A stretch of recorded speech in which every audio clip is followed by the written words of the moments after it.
Welcome to SolarWorks for Illinois. I'm Tim Montague, your host. Today is April 28th, 2020, and the title of our podcast today is Simmons Knife and Saw Goes Solar with Colin Murphy, president and owner of Simmons Knife and Saw.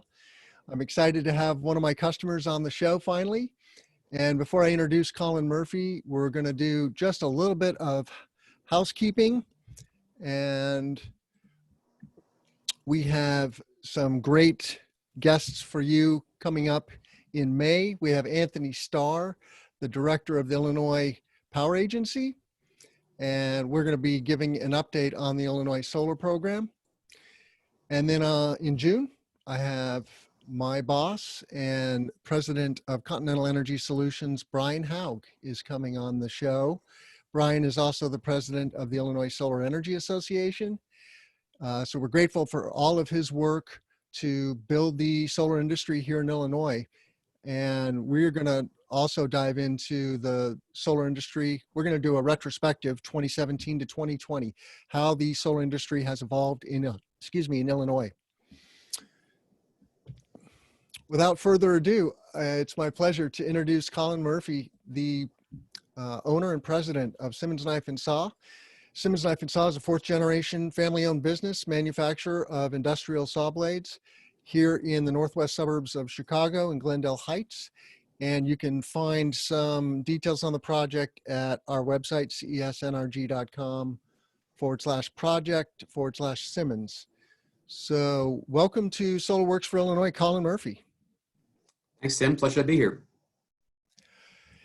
So we started this journey together in the fall of 2018. And, at that time, the Illinois solar program, was still relatively nascent. It was really just getting going, right?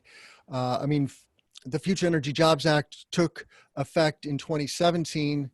And then everybody started gearing up and trying to get projects off the ground, but the RECs didn't officially launch or release into the market until 2019. So you were an early adopter, and I'm looking forward to diving into how you and your team made the decision to go solar. So tell us a little bit about Simmons Knife and Saw. Okay, great. Thanks, Tim. So as you mentioned, I'm a proud fourth generation owner in my wife's family. So I married the right girl, obviously. And we are an industrial saw blade manufacturer, and we serve the business market. So we're B2B. So the markets we serve are food processing. We make blades for cutting foam rubber, blades for wood and metal cutting, leather industry, packaging industry. So we serve a pretty wide, diverse customer group. And as you said, we're located in Glendale Heights, Illinois, in the western suburbs, but we had been located in Wheeling, Illinois, so the northwest side. And fortunately, we outgrew that space. We were at about a 30,000 square foot facility, and we were busting at the seams. So in 2015, we relocated to Glendale Heights to a 50,000 square foot facility, about 10,000 office and 40,000 warehouse space. And when we moved in, the building was about 25 years old or so, and we knew the roof was approaching its end of life. But with everything going on with just relocating the company, we kind of put that on the back burner when we first got here. But after, repair, we kind of came to the realization that, okay, we got to bite the bullet at some point and replace this roof. And so this was kind of towards the end of 2017 and 2018 when we were realizing this, and started thinking that, I know if we're going to replace a roof, I wonder if solar would perhaps make sense. And I was quite ignorant on the topic, other than that kind of the altruistic side of me said, yeah, wouldn't that be great if we could power our facility with solar, be doing good for Mother Earth, right?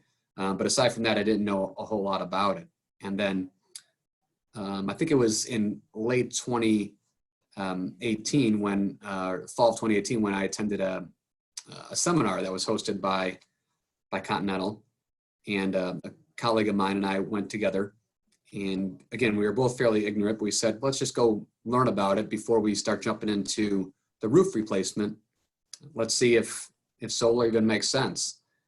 And the seminar was extremely informative, probably about an hour and a half, and there was a nice Q&A at the end. And we walked away with a lot of good literature. And driving back to the office, we kind of looked at each other and said, this sounds too good to be true, right? The incentives that were out there just seemed crazy. It just seemed like it was again, too good to be true. And we didn't quite believe it at first.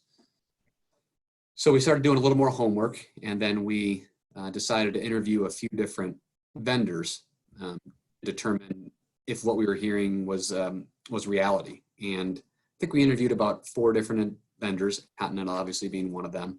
And the good news was that they were all telling the same story, right? So we were confident that what we had heard at the seminar was in fact true, and that these various government incentives that were out there were real, and not only real, but they were time sensitive. So as we started talking to more vendors, we figured out pretty quickly that if we want to do this, now was the time to act. Yeah, you mentioned the timing. In Illinois, we have what's called a declining block program. So we have high value RECs, renewable energy credits. 1 megawatt hour of electricity produced by a renewable energy facility is 1 REC. And the blocks start high value and then step down 4% per block. So I think you got RECs in one of the earlier blocks, Yes. 1 or 2. In number 2, yeah. And but so what is a high value REC? It's like $40, between $40 and $50. And of course, as the project size goes up, the value of the RECs go down also.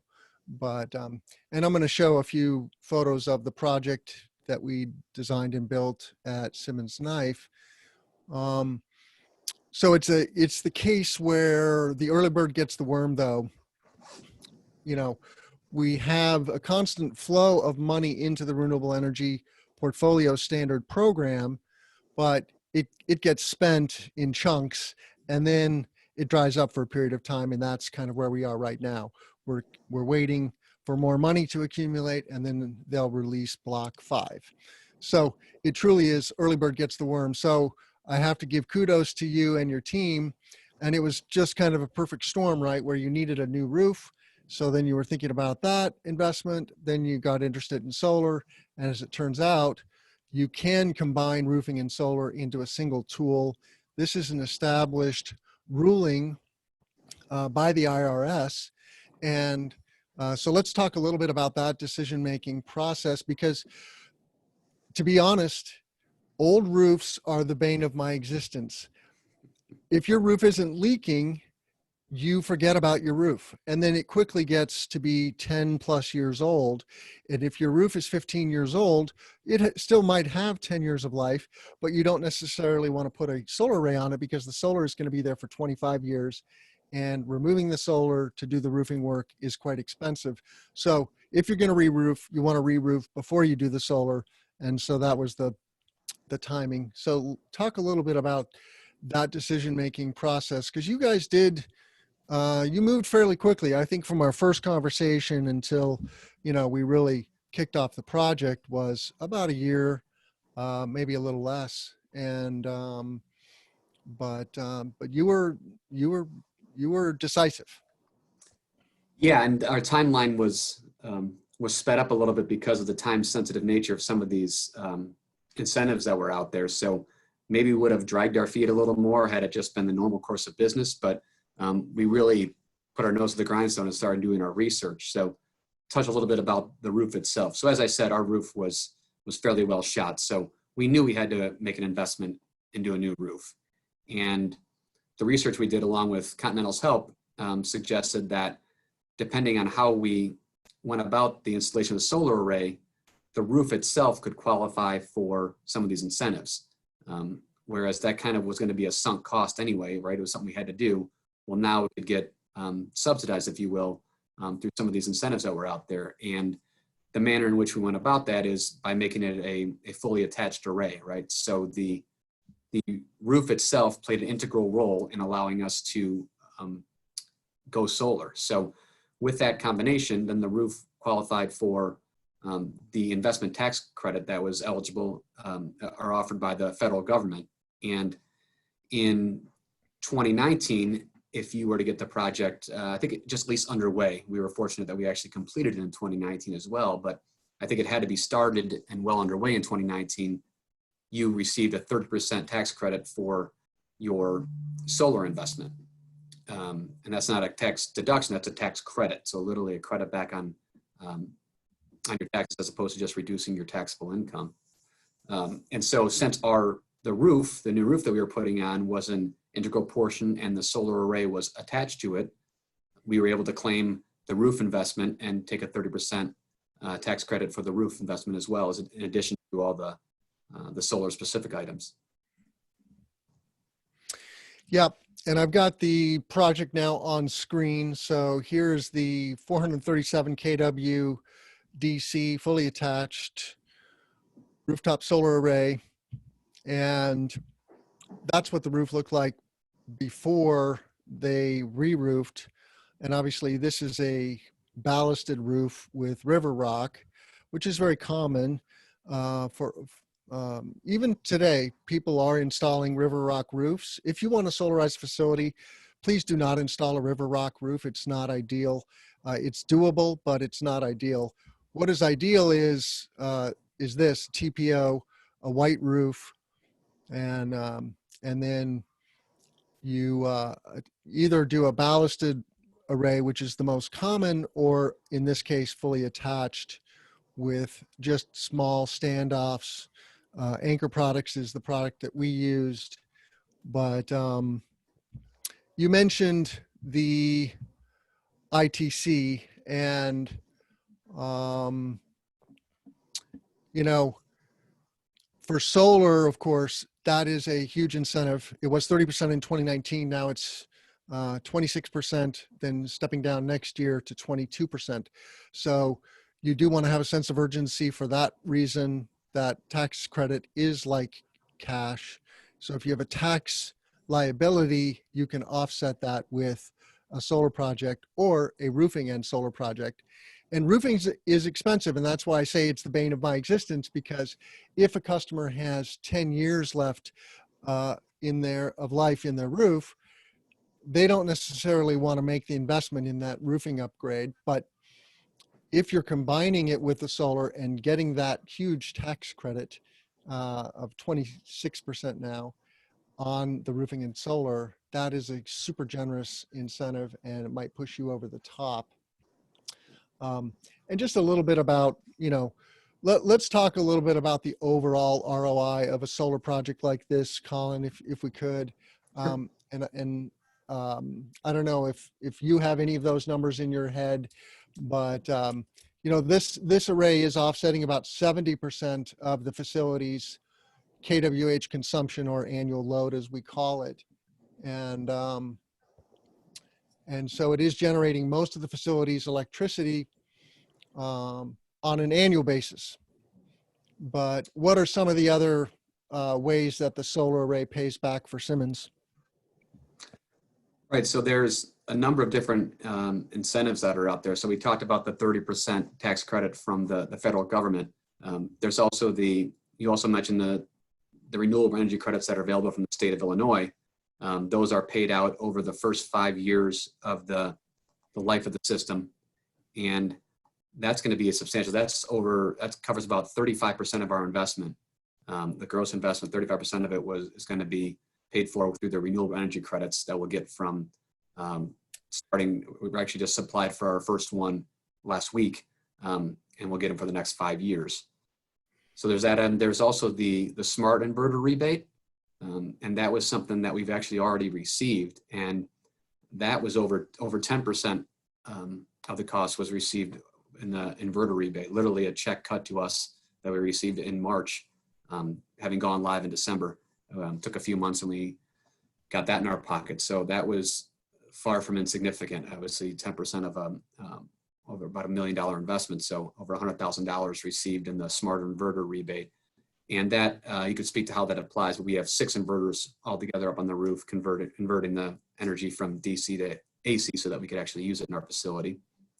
Then there's the depreciation value as well, right? So with the current tax law at the federal level, you can essentially expense a project like this, which depending on your tax bracket can save you quite a bit of money in terms of a tax deduction there. And that's at the federal level. And then they also have the benefit of the depreciation on your state taxes as well. So all told, there's some really substantial incentives out there. And then to your point, on an ongoing basis, I'm saving about 50% of my on my electricity bill. So even though I'm generating about 70% of the electricity I need because of the delivery charges and other taxes and fees in there, my bill isn't reduced by 70%, but rather about 50% on an annual basis is how much I'll be saving from my electricity bill. Yep. So those, it's the combination of state incentives that we have in Illinois, the SRECs, solar renewable energy credits, which are about 35% of a project's value, combined with the smart inverter incentive. The smart inverter is all about installers and owners using UL 1741 certified inverters, which can be remotely controlled. At some point, when the grid gets much more full of renewable energy, the grid operator may want to throttle solar arrays. We're far, far away from that time. But anyway, those smart inverters give you those smart controls. And then we have federal incentives, the ITC, and accelerated depreciation, which are very generous right now as well. And will hopefully get extended, but we'll see about that. It depends on what happens in November. And then the energy to grid. And in your case, that's worth almost $35,000, I think, per year. Yes. And solar is just offsetting the energy supply. That's a common misperception, that you can offset, say 100% of your energy bill. You are still grid tied, right? You're running it when the sun is down and or on a cloudy day. And so you get plenty of services from the grid and have to pay for that connectivity. So it's really the energy supply that is offset by the solar array, but that is significant. And that's why solar is an industry. And solar is just new in the Midwest because energy is very cheap and technology tends to trickle down here a little later than on the coast. So, California was the early adopter. It is now a mature market, Hawaii also, but also on the East Coast, New Jersey, New York, Massachusetts, the Carolinas. Solar is everywhere. When you go to some of these coastal states, and even in the Southwest, Colorado, New Mexico, Arizona also. So while we are just getting off the ground, in the coming years, you're going to start to see a lot of solar. And of course, rooftop solar like Simmons Knife and Saw, you can't see it from the ground because it's 30 feet off the ground. So there is a lot more going on than meets the eye. Of course, you're seeing the residential solar now. And then this year, 111 community solar projects are going in the ground. And you'll start to see those on mostly what were farm fields getting converted to community solar arrays. And those are 10 to 20 acre solar projects. And those are sprinkled all throughout the state. We have 100 counties in Illinois and 111 of those community solar projects. So on average, one project per county. Some counties are getting a handful and some are getting none, but you will start to see those as part of the regular landscape. So the other thing about solar, Colin, is that solar is a significant capital expense. Can you talk a little bit about that decision? Of course, you had to get a new roof. You have to have a roof that's in good condition to operate your plant. That's a no-brainer. Solar is a nice to have, but it's not a must have. And so when you're making that capital expense, that comes at a cost, the opportunity cost, if nothing else, right, of putting that capital into solar versus other things. Talk about that decision. Right. And not an easy decision to make, right? Because we're talking a substantial amount of money. So we are fortunate that we have a good relationship with our bank, JP Morgan Chase, and they stepped to the table and were able to provide a good chunk of the funding, which really helped the project get off the ground. Without that, it would have been quite a struggle to come up with that money all at once. And again, on the surface, you might look at the $1 million investment and say, that's too much to take on. But again, with those incentives that are out there, it was just too good to pass up. And I've also talked about that we're a family company, and I'm the proud fourth generation owner operator of Simmons, and I've got a 13-year-old twin boys, and maybe someday one or both of them will be involved in the company, and this can be kind of an enduring legacy to pass on to them of doing something good, not only for the long-term health of the company, but obviously doing good for the environment as well. For sure. And the net result of these incentives is that you are cash positive on the solar side. If you're doing just a solar project, it's a little longer, of course, when you're doing solar and a re-roof combined, right. But solar alone, you're cash positive in year between 4 and 5, typically, right. Sometimes a little longer for for-profits. For nonprofits, it's a little longer, 8 to 12 years, because they can't take the ITC or the accelerated depreciation, unfortunately. But that is a huge impact. For example, even though California is a mature market and you see it everywhere, the payback period in California is 8 to 10 years. And they don't have high value SRECs. And it's simply that solar has now gone mainstream. Electricity is expensive. And so the savings are incentive enough to drive the market. And people also are now very sensitive to resiliency. Solar does give you resiliency if you pair it with storage. And that's another common misperception, that you can't, some people think that you're getting solar, or you're getting energy from your solar array when the grid goes down. Most likely not, unless you have a microgrid and you can wake that solar up when the grid goes down. So that's something else that's driving solar in especially California, where they've had these rolling blackouts. But pretty soon, all of us are going to have batteries in our garages and batteries in our facilities as a way to augment and bolster the renewable energy facilities and give us resiliency. What else stands out in your mind about the run-up to pulling the trigger on this project? You had to find a solar installer, you had to find a roofer. I know that was, a lot of time and effort goes into that due diligence. And we helped you with, bringing some roofer relationships to the table. Mm-hmm. You ended up finding one that turned out to be a wonderful partner. And I've called on them several times subsequently. So good job there.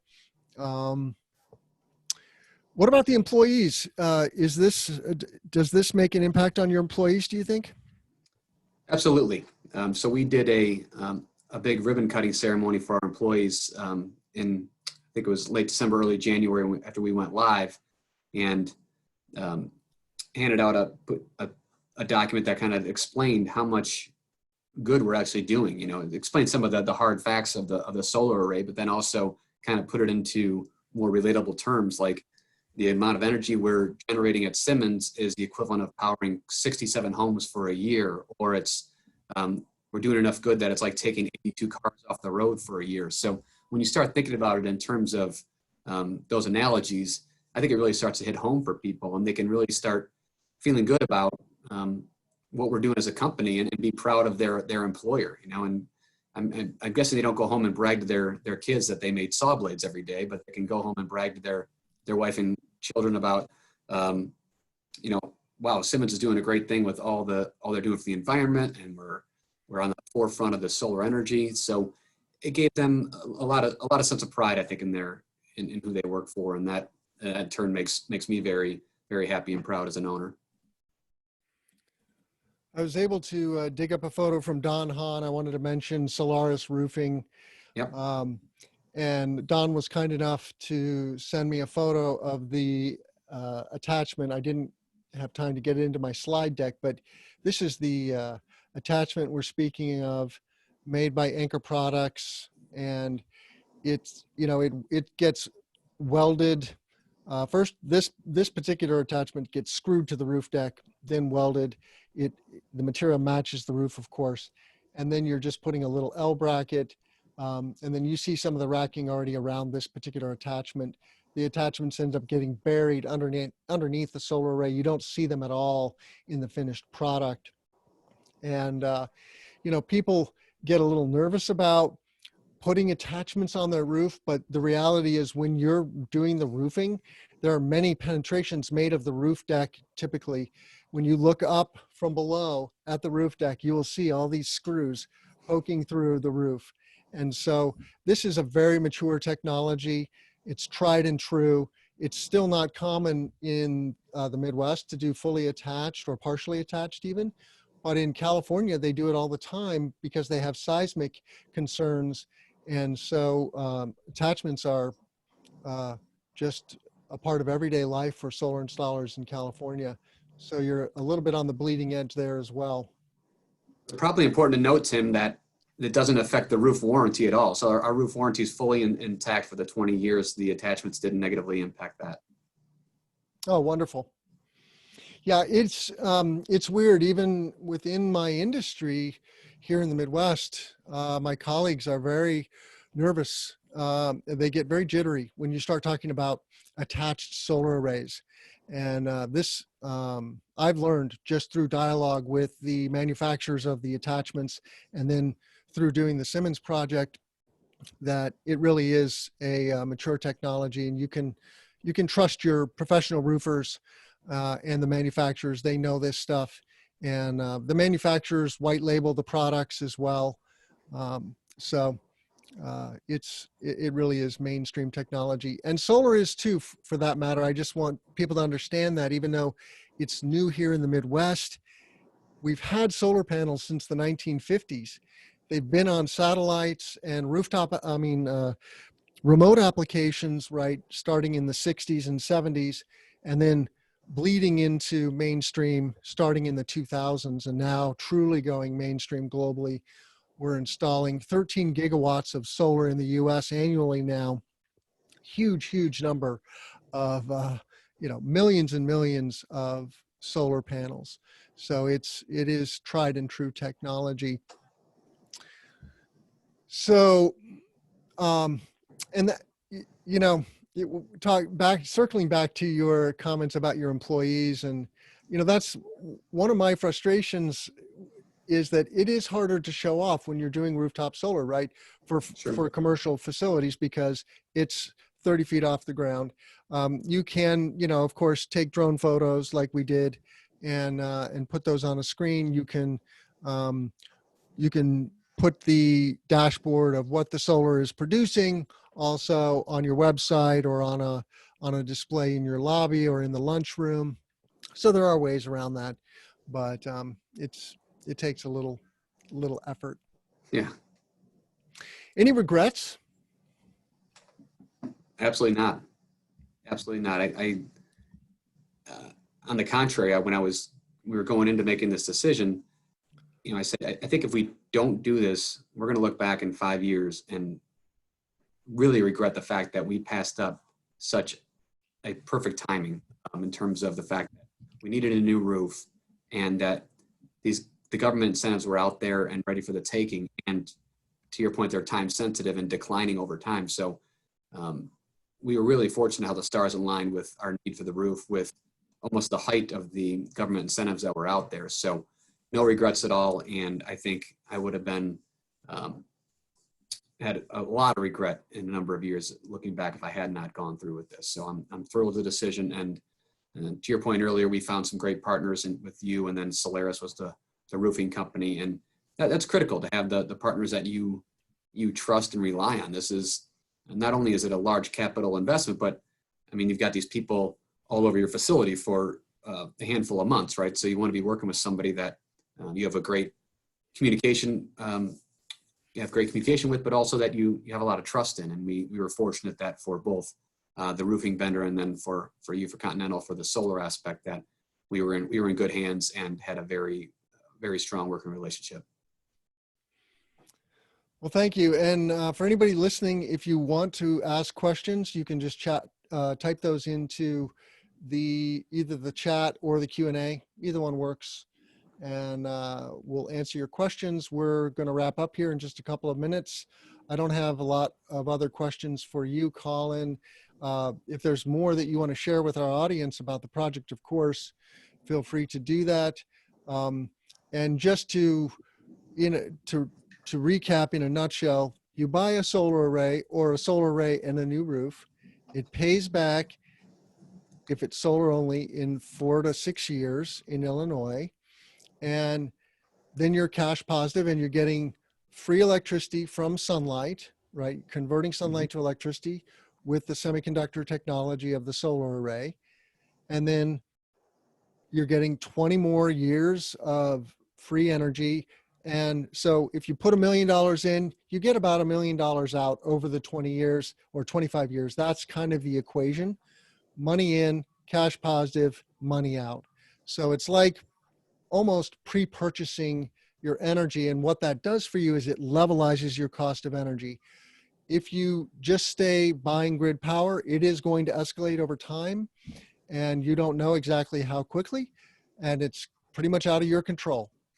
So buying a solar array for your facility is a way to control those costs and levelize the cost of energy. And trust me, the levelized cost of solar is quite a bit less than grid power. So that is the value of solar. That's how it works, as well as reducing your tax liability. So you're paying less taxes to Uncle Sam. You're leveraging those incentives that we're all paying for. The SREC money is paid for by ratepayers, collected by the utility, and paid out to owners. So the only way to recapture that money is to invest in a solar project. We have a question from Art. What was the thinking to choose a 5-degree tilt on the solar panels? Great question, Art. So if I recall, when I came in to the discussion with the executive team, Colin, you were already looking at a fairly aggressive design from another installer. And you were really trying to pack in the solar to produce as much offset of the electric load as possible. Is that right? Yes. So we figured out pretty early on that we were not going to be able to offset 100% of our electricity, but we wanted to make sure that we were to maximize what we could produce. And so we played around with a few different configurations, but I think there was some really good modeling that Continental had available, and we arrived at the 5-degree would allow us to get X number more panels on the roof, and therefore would allow us to generate Y more in terms of the energy. And so I think it was probably playing around with the numbers there in terms of increasing the tilt, but decreasing the number of solar panels, or decreasing the tilt, increasing the number of solar panels. And I believe we just arrived at the 5-degree as kind of the sweet spot in terms of the energy we were able to produce with that configuration. Yeah, I'll show the array again. And the panels, when you do a 5-degree tilt, you're basically reducing the amount of spacing between the rows of panels, and thereby putting more panels on the roof and generating ultimately more kWh per year from the fixed asset, which is the size of the roof. So there's a trade-off between tilt and density, right? In Illinois, an optimal tilt for maximum productivity is 30 degrees. So if we do ground mount, we do 30-degree tilt, like the photo in my background, okay? But on rooftop solar, because we're concerned about wind loads, and wind is pulling up on the array, so it could potentially pull the array off the roof, and it's also putting a load on the roof. We do 10 degree if we're doing fully ballasted, and then to create density, we go to 5 degrees. And so that's what we did with Simmons, and got to 70% offset. So if we'd been at if we'd stuck to 10 degrees, we might have been at 60 percent offset, something like Right. that. We gained maybe 10% by going to 5 degrees. The other trade-off with 5-degree tilt is it is a little more difficult for the installers to do the wiring. They're really down there on their hands and knees, getting underneath the panels to do the module to module wiring. And that is challenging. I'm not going to sugarcoat it. And kudos to the Continental team for, doing a wonderful job. It's a beautiful project, and it's totally doable. It's just, it is a little more grunt work than a 10-degree tilt system. So good question. Thank you, Art. Mhm. I'm going to stop that share. Any other questions? Now's your chance. We're going to close out. I have just a couple more announcements. Want to remind our listeners that we do this podcast every month. And so I'm going to repeat our schedule. Coming up in May, we have Anthony Starr. Anthony has been the director of the IPA for several years now, so he's managed the program that is now rolling out and done a wonderful job. It is a tremendous job that he's doing, navigating all of the different stakeholders and interests that are asking for different things. And but we have a great program in Illinois. It's not perfect. It does need to get better. We need to expand the RPS, the Renewable Portfolio Standard. Illinois has a 25% renewable portfolio standard. Many states now have 100% RPSs. So we're gunning for at least a 40% RPS and hopefully more.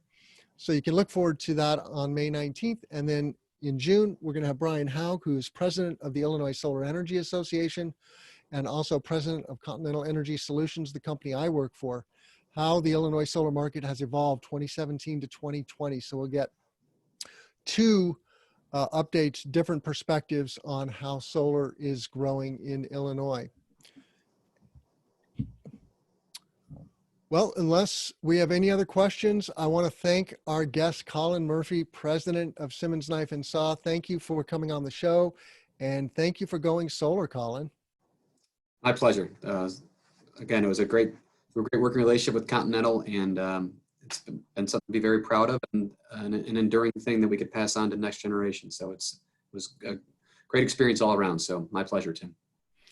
Thank you. You have a great day. And thanks to all our listeners. Check us out at cesnrg.com/podcast.